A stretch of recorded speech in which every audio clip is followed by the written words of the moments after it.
Quando presenciamos o sofrimento, nos perguntamos onde está Deus? Principalmente se o sofrimento atinge uma criança, atinge uma pessoa boa, uma pessoa inocente que sofre alguma injustiça, uma catástrofe que afeta milhares de pessoas, ceifando milhares de vidas. Onde está Deus nessa hora? Esse é o assunto que o Dr. Mauro Braga aborda na classe bíblica de hoje. Bom, esta semana parece que o país todo foi surpreendido com uma tragédia pela televisão. Um jogador de futebol, de repente, caminhando, cai, fulminado e morre com um ataque cardíaco. E parece que a televisão não fala de outra coisa a semana, há um certo sensacionalismo, mas a verdade é que algumas perguntas ficam no ar. Algumas perguntas ficam sem resposta para muita gente. E essa manhã eu queria convidá-los para a gente analisar um pouquinho essa questão do sofrimento, da morte, das doenças. E a primeira questão que surge é uma pergunta simples. Será que o sofrimento, a doença, é um castigo de Deus? Esse rapaz que faleceu, o jogador de futebol, depois chegaram algumas informações a respeito dele e da vida dele. Um jovem de 30 anos que, com o seu salário, ele sustentava 10 irmãos. 10 pessoas da família dele dependiam dele. Parece que é uma unanimidade entre os colegas e companheiros de trabalho que ele era uma excelente pessoa, um grande pai, um bom marido. E aí algumas pessoas se perguntam, mas Senhor, por quê? Se tanta gente dependia dele. Por quê? Vocês já pararam para pensar também que normalmente as tragédias, elas interrompem os nossos sonhos na melhor parte? Nunca estamos preparados para as tragédias, para o sofrimento, para uma doença. Nunca estamos preparados.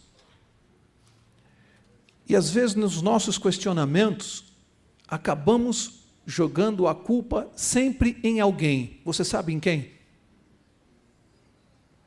Em Deus. Os carteiros estavam no correio recolhendo as cartas para enviar, e uma carta chamou a atenção deles. No endereçamento, a carta estava endereçada a Deus, endereço, céu. Eles acharam aquilo estranho e resolveram abrir a carta. Como é que eles vão mandar uma carta para o céu? Abriram e viram que se tratava da carta de um menino, um garoto, que relatava ali o problema que a família estava vivendo, o desemprego dos pais, e ali ele pedia a Deus que, por favor, ele ouviu o pai dizer que tinha contas para pagar e que precisava de R$1.000. E aquele garoto, na sua inocência, escreve para Deus e pede se Deus podia enviar esse dinheiro para ele. E os carteiros se condoeram com aquilo, se cotizaram, se reuniram e conseguiram reunir R$800 em dinheiro, colocaram no envelope, fecharam e devolveram para o remetente. Uma semana depois, uma nova carta endereçada a Deus no céu. E eles abriram e o menino dizia assim: Senhor Deus, muito obrigado por ter atendido a minha oração, mas da próxima vez o Senhor manda em cheque, porque o safado dos carteiros roubaram R$200.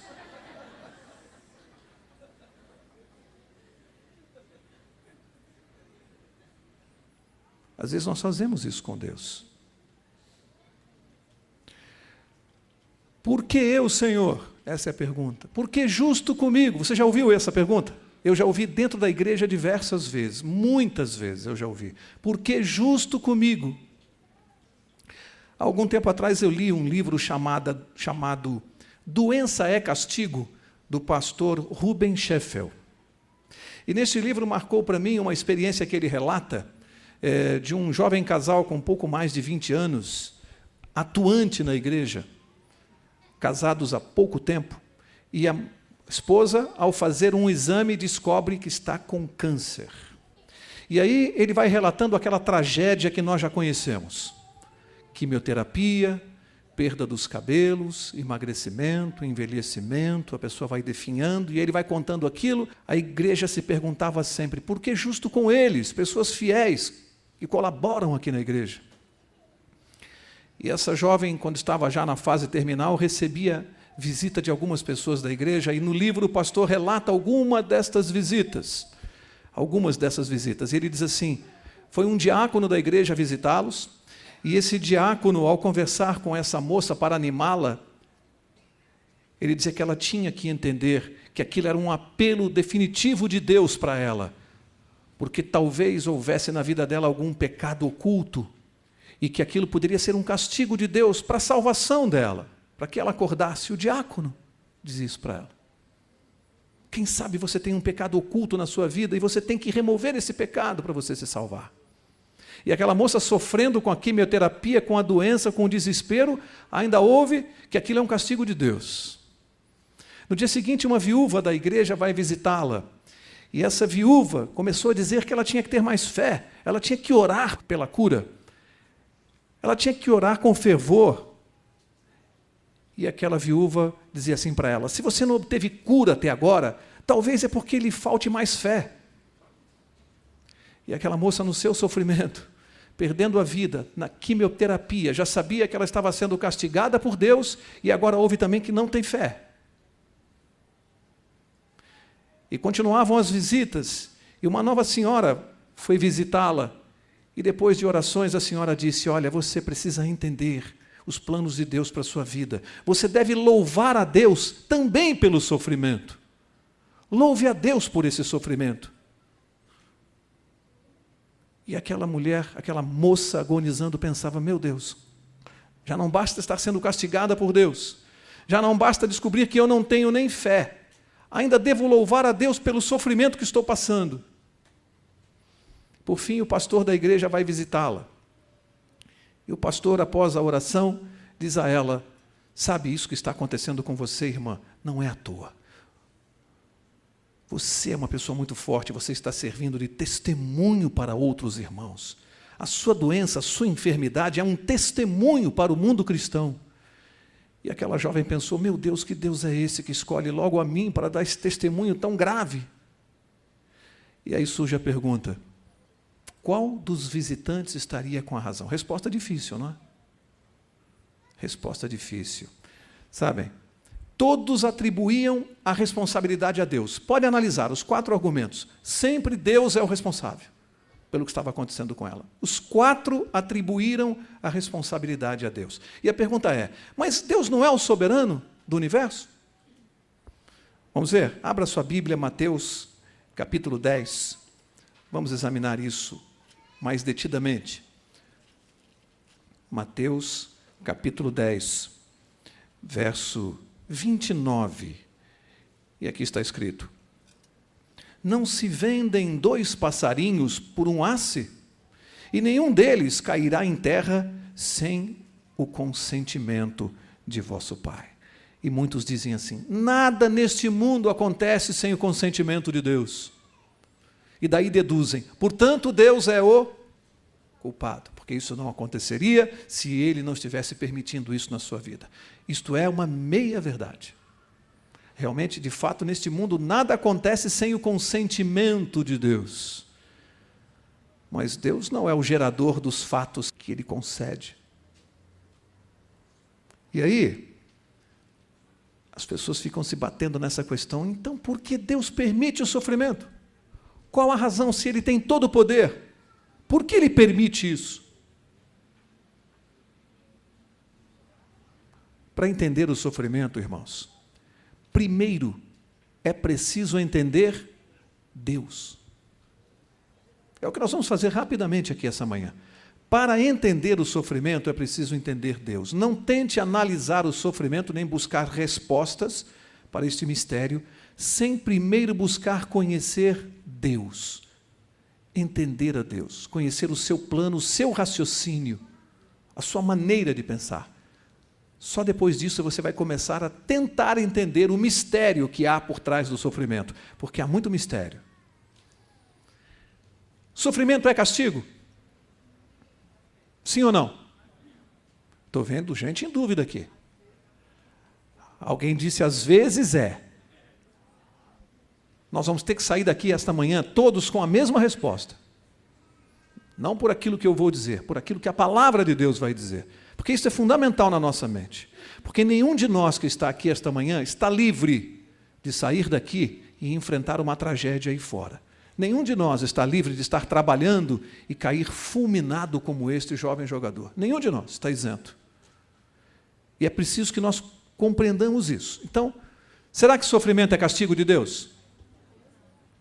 Olha, tem gente pensando que Deus está punindo os homens agora. Porque castigo é punição. Tem muita gente que pensa assim, mas os próprios demônios sabem que não.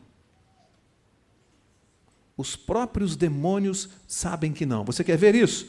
Mateus, se você está no capítulo 10, veja Mateus capítulo 8. Mateus 8. Vou ler o verso 28. E diz assim: tendo eles chegado ao outro lado, à terra dos Gadarenos, saíram-lhe ao encontro 2 endemoniados, vindo dos sepulcros. Eram tão violentos que ninguém podia passar por aquele caminho. De repente gritaram: que temos nós contigo, Jesus, Filho de Deus? Preste atenção agora.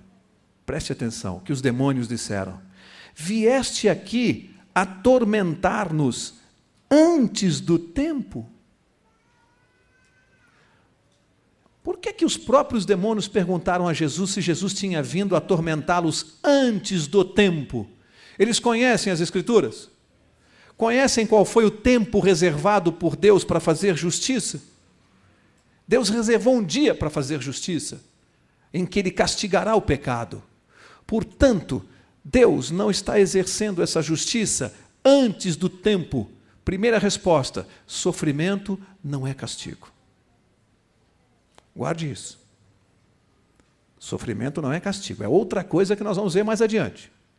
Mas não é castigo de Deus, porque os próprios demônios disseram: Deus não está castigando ninguém antes do tempo reservado e do dia reservado para isto. Primeira questão. Mas isso é um pensamento antigo, essa relação entre o castigo de Deus e o sofrimento. Isso não é moderno. Isso já está revelado nas Escrituras. João capítulo 9. João capítulo 9 vai mostrar que isso não é moderno, é bem antigo. João 9, verso 2. E diz assim: os discípulos de Jesus perguntaram: Rabi, olha a pergunta, quem pecou, este ou seus pais, para que nascesse cego? Olha a relação entre o castigo e a cegueira. Quem pecou, Jesus? Foi ele ou foram os pais dele para que ele viesse ao mundo cego? Qual foi a resposta de Jesus? Jesus respondeu: nem ele pecou, nem seus pais. Mas isto aconteceu para que se manifestem nele as obras de Deus. O que Jesus fez? Mostrou claramente que o sofrimento daquele homem não tinha nenhuma relação com o castigo de Deus. Nenhuma relação. Porque Deus não está fazendo juízo antes do tempo. Ele reservou um dia para isso. Deus não está castigando ninguém hoje. Os demônios sabiam disso e disseram isso a Jesus. Sabiam perfeitamente. Se os demônios sabem, nós não temos que saber muito melhor isto e compreender o plano de Deus para nós. Bom, sofrimento não é castigo. Aprendemos isso até agora. Mas sofrimento e morte são consequências naturais do pecado. Isso é outra coisa. Consequências naturais do pecado é uma coisa, castigo de Deus é outra. Muito diferente. Vamos analisar aqui 5 causas principais do sofrimento. 5, pelo menos as 5 principais. Primeira, abre lá, Eclesiastes, capítulo 9. Eu disse que para compreender o sofrimento é preciso primeiro entender a Deus. Eclesiastes, capítulo 9, eu vou ler o verso 2. Diz assim: tudo sucede igualmente a todos. O mesmo sucede ao justo e ao ímpio, ao bom e ao mau, ao puro e ao impuro. Verso 3. Este é o mal que há em tudo que se faz debaixo do sol, que a todos sucede o mesmo. Compreenderam? O mal, ele tem na sua raiz algo de tão desastroso que uma das suas maiores consequências é que ele atinge os justos e os injustos. É uma das características do mal, é esta. O mal só é mal quando ele atinge os bons. E quando o mal só atinge os injustos, os ímpios, ele não é mal, ele seria justiça. Justiça é uma coisa, mal é outra. Nós só conseguimos entender a gravidade do mal quando ele atinge os justos. Aí ele efetivamente mostra a sua cara. E é isso que a Bíblia está dizendo. Este é o mal que igualmente sucede aos bons e aos injustos. Primeira característica dele. Então eu preciso compreender isso. Se eu sou uma pessoa fiel a Deus e o mal me atinge, isso é uma revelação da gravidade do mal e Deus não tem nada a ver com isto. O mal está me atingindo em função da sua própria característica principal de malignidade e injustiça. E Deus não tinha outra maneira, ele não conseguiria explicar isto aos anjos no céu quando houve a rebelião, a não ser deixar que o mal mostrasse a sua cara, que o mal desenvolvesse o seu caráter. E nós temos que ver isto hoje, a malignidade do mal. Segunda causa de sofrimento, Gálatas capítulo 6, verso 7. Agora sim, agora tem um pouco a ver com o pensamento manifestado aqui há pouco, mas de forma talvez não tão correta. Vamos ver melhor isso. Gálatas 6, 7. Diz assim: não vos enganeis, Deus não se deixa escarnecer. Preste atenção. Tudo o que o homem semear, isso também ceifará. Irmãos, aqui é uma lei simples, lei da causalidade, causa e efeito. Tudo que o homem plantar, ele vai colher. Doença não é castigo, doença é consequência de uma má escolha. Já vamos ver isso adiante já. Eu colho aquilo que eu planto. Frequentemente é o próprio homem que aciona a causa. Ele aciona a causa e depois fica pedindo para Deus remover as consequências. Eu disparo a causa e peço para Deus tirar as consequências do que eu fiz. E Deus está dizendo, não, as consequências devem ficar. Excepcionalmente, em circunstâncias muito raras, Deus poderá até retirar as consequências. Mas Ele nunca prometeu isso. Jamais prometeu. Então eu preciso saber que muitas vezes eu estou colhendo o que eu mesmo plantei. Vou dar um exemplo aqui. Eu, como cidadão, se eu desrespeitar as leis da sociedade, eu vou colher uma consequência. Qual é? Eu posso ser preso. A prisão é uma consequência do desrespeito às leis sociais. Se eu desrespeitar leis de trânsito, qual será a consequência? Uma multa, um acidente. Eu desrespeitei e colho a consequência do que eu plantei. Seria justo eu passar no farol vermelho, tomar uma multa quando eu receber lá e ler e falar assim, puxa vida, hein? Deus me castigou. É justo isso? Eu desrespeitei a lei de trânsito, eu fui multado, causa e efeito. E Deus não intervém nesse ponto. Se eu desrespeitar leis de saúde, aqui é o ponto, hein? Aqui é o ponto. E se eu desrespeitar leis de saúde em relação a alimentos impuros, a bebidas, a uma série de coisas que a Bíblia recomenda que eu não faça. Se eu fumar, amanhã eu tenho um câncer no pulmão e eu vou dizer assim, puxa vida, só porque eu fumei, Deus me castigou. Tem muita gente que pensa assim. Esquece que é uma lei de causa e efeito. Se eu desrespeitar uma lei física, por exemplo, a lei da gravidade, e eu me dependurar no 25º andar de um edifício e me atirar lá para baixo, desrespeitando uma lei da gravidade, o que acontece? Eu vou morrer, porque eu desrespeitei uma lei física. O que Deus tem a ver com isso? E por que será que a gente tem tanta dificuldade de entender isso? Que Deus não tem absolutamente nada a ver. Quer ver mais uma causa de sofrimento? Mateus capítulo 24. Mateus capítulo 24, a Bíblia vai nos mostrar mais uma causa de sofrimento. Olha o que Jesus disse aqui, verso 7. Mateus 24, 7. Jesus disse assim: levantar-se-á nação contra nação, reino contra reino, haverá fomes, pestes, terremotos em vários lugares. Viram aqui mais uma causa de sofrimento? Catástrofes naturais que atingem bons e maus, sem distinção. Podem nos atingir sem nenhuma distinção, porque Jesus disse que esses seriam sinais do fim dos tempos. Não são provocados por Deus. São catástrofes que podem nos atingir. E aí, tem uma lição para mim aqui. Porque o cristão tem mania de achar que cristianismo é apólice de seguro. Vou ser cristão, aí eu adquiri uma apólice de seguro, nada mais vai me acontecer. O cristianismo não é apólice de seguro.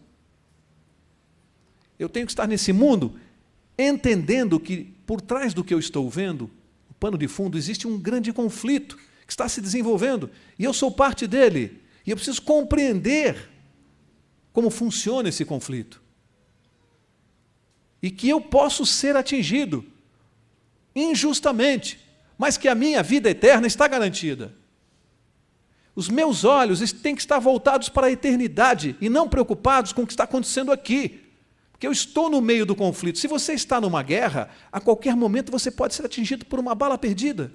Mas se eu estiver preparado nesta guerra, isso não vai afetar a minha vida eterna. Porque os meus olhos estão fixos no conflito. Então não adianta ficar questionando, mas Senhor, por quê? Por que aquela catástrofe? Está na Bíblia. Eu preciso entender o que está acontecendo. É uma guerra, é um tiroteio. E nós estamos no meio.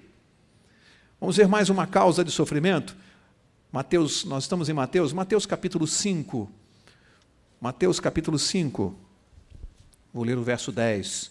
Diz assim: bem-aventurados os que sofrem perseguição por causa da justiça, porque deles é o reino dos céus. Qual é mais uma causa que a Bíblia dá para sofrimento? Perseguição por causa da justiça. Significa que o simples fato de eu ser um cristão, de eu me posicionar ao lado de Jesus, eu estarei sujeito a ser perseguido e a enfrentar sofrimento por causa da justiça de Deus. Está na Bíblia. Eu não estou isento. Pelo contrário, Jesus está dizendo assim, os que estão na frente de batalha, estes são alvos fixos. E dependendo das circunstâncias desta guerra, Jesus diz assim: eu estarei com você o tempo todo, eu vou te ajudar. A sua salvação está garantida, o que você tem de mais certo. Agora, eu não vou prometer que você não seja atingido por uma bala perdida. Isso Jesus não prometeu, porque isto é uma guerra. E eu preciso deixar essa guerra se desenrolar normalmente. Há um conflito.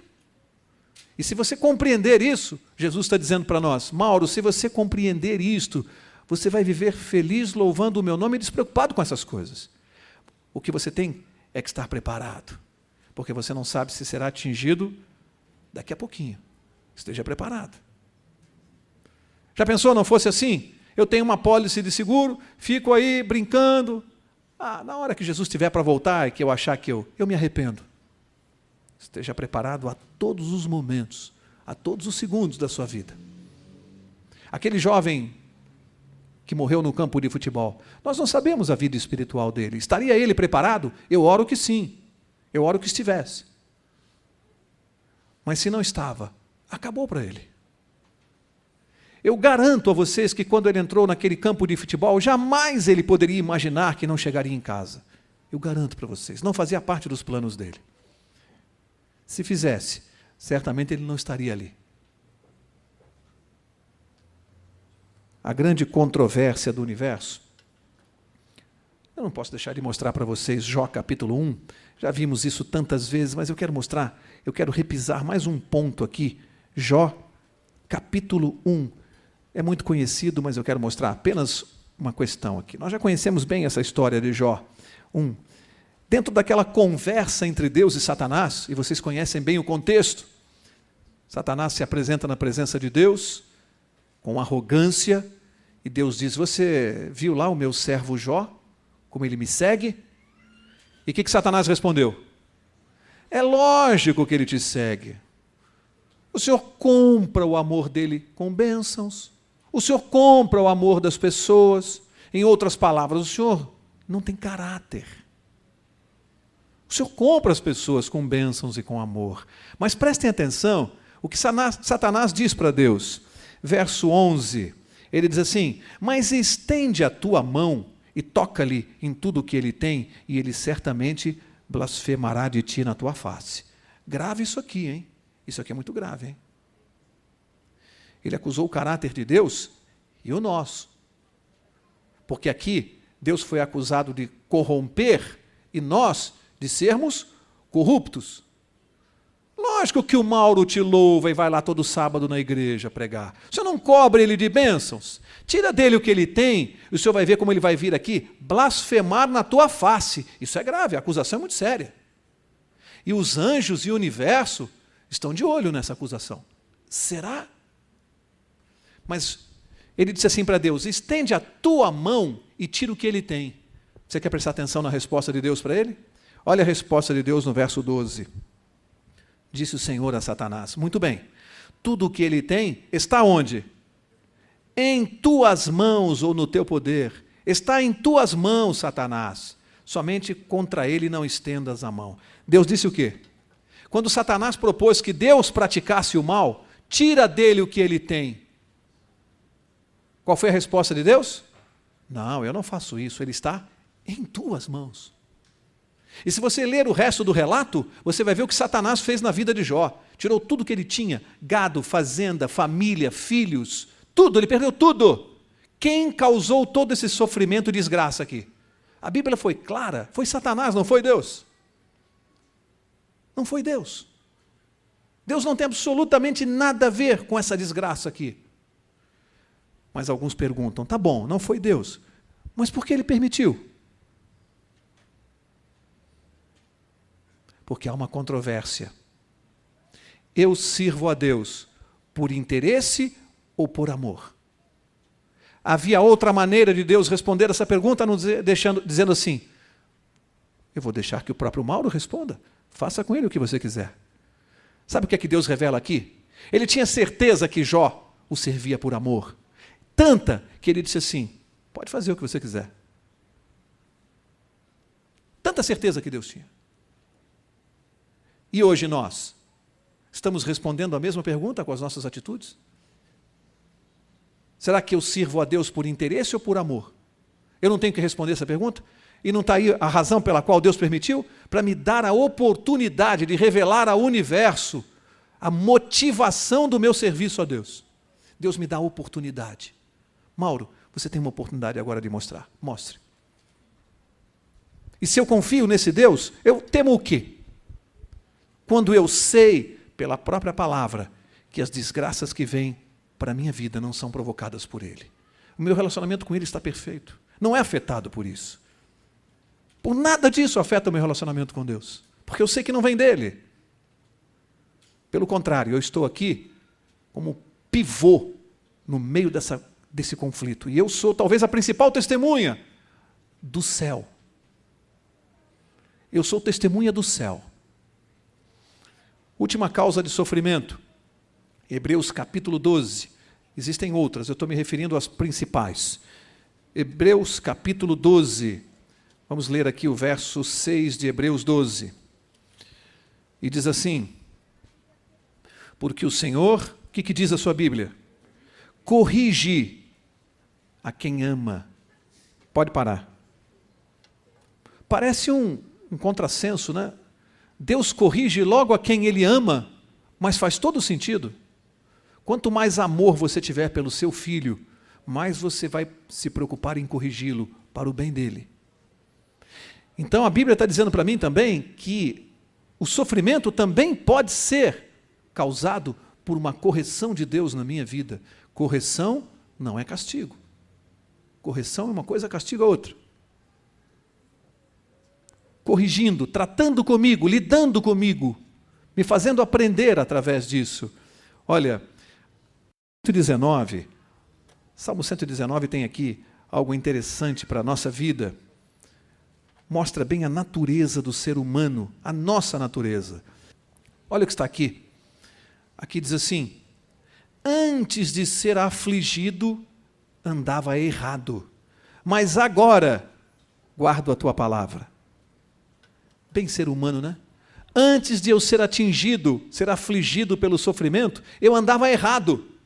Mas agora que o sofrimento me alcançou, agora eu guardo a tua palavra. Esse é aquilo que, quando a gente diz assim, né? Alguns vêm pelo amor, outros vêm pela dor. E Deus sabe disso. E Deus quer nos salvar. E ele pensa assim, bom, se com esse aqui não tem outro jeito, é pela dor, eu amo tanto e quero tanto que ele more comigo, então vai ser pela dor. Olha também o verso 71 aqui do Salmo 119.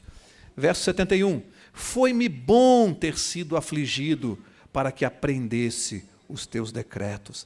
Está agradecendo como um filho agradece ao pai quando ele passa a ter entendimento, quando cresce, quando atinge a maturidade, quando é pai. Eu, depois que me tornei pai, agradeci muito mais ao meu pai, porque hoje como pai eu o entendo muito melhor. E eu agradeço ao meu pai a educação que ele me deu, as correções que ele me deu por amor. E imagino o quanto deve ter doído muito mais para ele do que para mim. Eu agradeço ao meu pai. E é isso que Deus espera de nós, ao crescermos espiritualmente, possamos entendê-lo melhor e agradecer a Ele pelas correções. Eu quero começar a encerrar. Eu li a história do missionário nos Estados Unidos chamado Fred Adams, e achei uma história interessante desse missionário, porque ele trabalhava muito, atendia muito ao serviço de Deus. E o relato da vida desse homem é um relato verídico. É que um dia, trabalhando na reforma de uma igreja, o telhado despencou, caiu sobre o ombro dele, partiu a coluna e ele ficou paralítico. E esse homem começou a questionar Deus duramente, porque na cabeça dele era incompreensível: Senhor, dentro da tua igreja, trabalhando na reforma da tua igreja, na tua obra, o Senhor permite que o telhado caia sobre mim e eu fique paralítico para o resto da vida? Por que, Senhor? A interrogação. Esse homem foi ficando revoltado. Ele buscava a resposta, ele não encontrava a resposta. Na cabeça dele era impossível que isso acontecesse dentro da igreja. Até que, segundo a história, uma determinada tarde, o filhinho dele pequeno, uma criança de 3 anos, teve um desarranjo intestinal, passou muito mal, foi levado ao médico e o médico lá suspendeu a alimentação, porque o menino não parava de ter diarreia e de vomitar.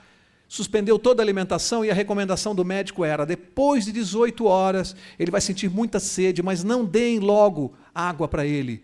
Esperem 2 horas e deem 2 colheres de água para o estômago ir se acostumando, e depois, aos poucos, só depois de 2 horas vai poder beber água. E os pais foram para casa e o menino, criança, foi ficando ali na cama. Depois de algumas horas, o garoto começou a pedir água.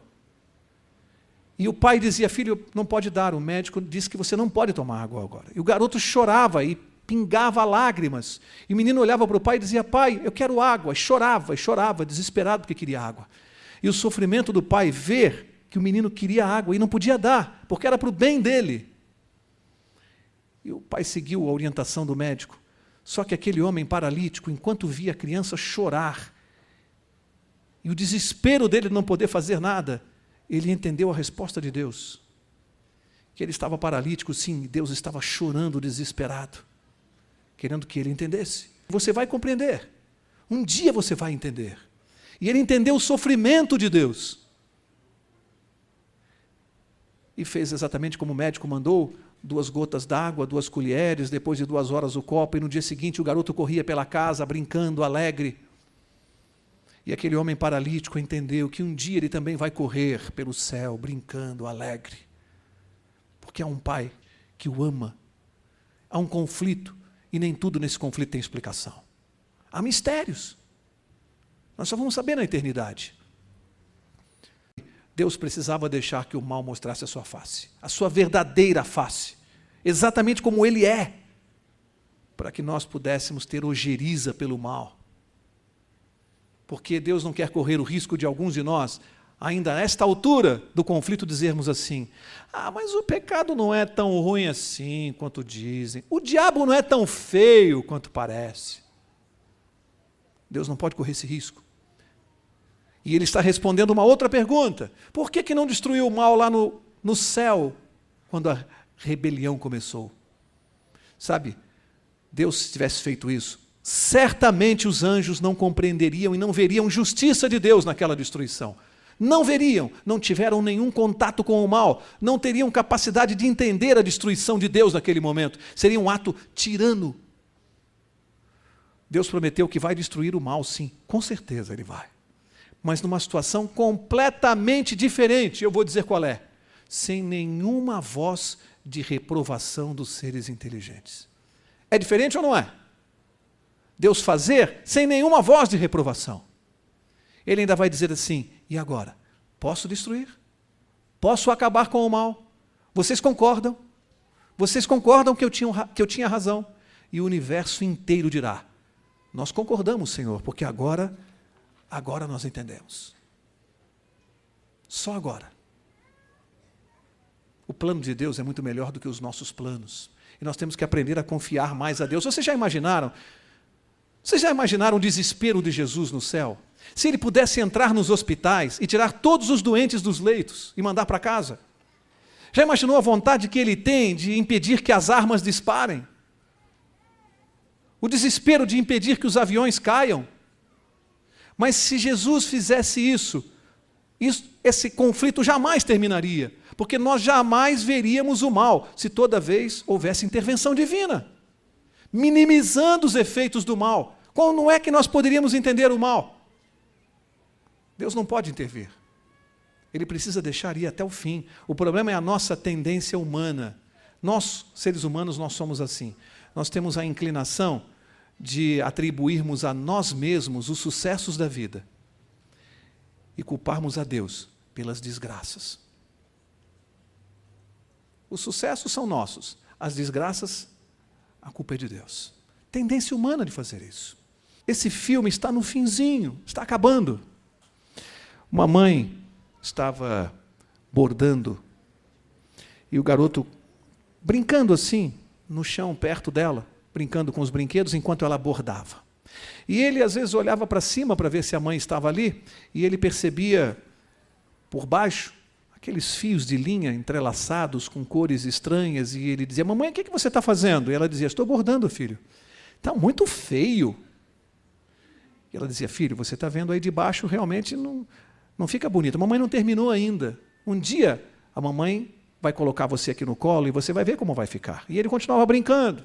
Daqui a pouco ele olhava para cima e dizia assim: mãe, mas está feio demais. Ela dizia: filho, vai brincar um pouquinho, daqui a pouco a mamãe te chama. E ele foi.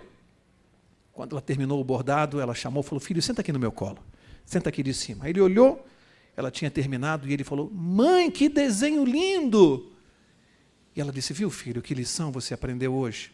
Às vezes, quando a gente olha de baixo, a gente acha que a coisa está muito feia e a gente não consegue entender o desenho. Mas um dia Deus vai nos colocar no colo e vai dizer assim: Mauro, senta aqui. Olha agora o desenho aqui de cima, da visão que eu tenho. Lá de baixo você vê as coisas muito feias, mas daqui de cima você vai ver como eu vejo. E eu vou dizer: Senhor, que desenho lindo o Senhor fez na minha vida. Obrigado ao Senhor pelo teu plano, pelo Senhor ser muito mais sábio do que eu. Obrigado por ter tido paciência comigo. Obrigado por ter me corrigido. Obrigado por ter me feito testemunha do céu nesse conflito. Que Deus te abençoe e que nós possamos sair daqui, pelo menos conhecendo um pouco melhor a Deus, já que as tragédias são muito difíceis de explicar. Mas o Deus que eu e você conhecemos é muito simples e muito fácil de entender e de amar. Que Deus te abençoe, que Deus cuide de você e que, certamente em breve, todos nós estaremos longe de tudo isso e as desgraças serão coisas que nem na nossa lembrança não estarão mais. Que Deus abençoe a cada um de vocês. Se você tiver alguma dúvida sobre o assunto tratado na classe bíblica de hoje, entre em contato conosco através do e-mail que aparece no seu vídeo. Até a próxima!